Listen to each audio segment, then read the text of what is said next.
পাকিস্তানে তুষারঝড়, বন্যা এবং ভূমিধসে নিহতের সংখ্যা বেড়ে ৩৬ জনে দাঁড়িয়েছে। আহত হয়েছেন অর্ধশত মানুষ। গেল কয়েকদিন ধরেই দেশটির বিভিন্ন প্রদেশে চলছে নানা রকম প্রাকৃতিক দুর্যোগ। বেলুচিস্তান, খাইবার পাখতুনখোয়া এবং আজাদ কাশ্মীর যখন ব্যাপক বৃষ্টি এবং বন্যায় বিপর্যস্ত, তখন কুয়েটার তাপমাত্রা শূন্যের কোটায়।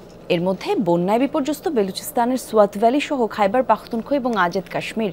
পরিস্থিতির সবচেয়ে অবনতি হয়েছে বেলুচিস্তানে। প্রদেশটিতে নতুন করে আরও ৬ জনের মৃত্যুর খবর পাওয়া গেছে। স্থানীয় প্রশাসন জানায়, টানা বৃষ্টিতে ডুবে গেছে প্রদেশগুলোর বেশিরভাগ সড়ক। ভূমিধসের কারণে ক্ষতিগ্রস্ত পার্বত্য এলাকা, ফলে কঠিন হয়ে পড়েছে উদ্ধার কাজ।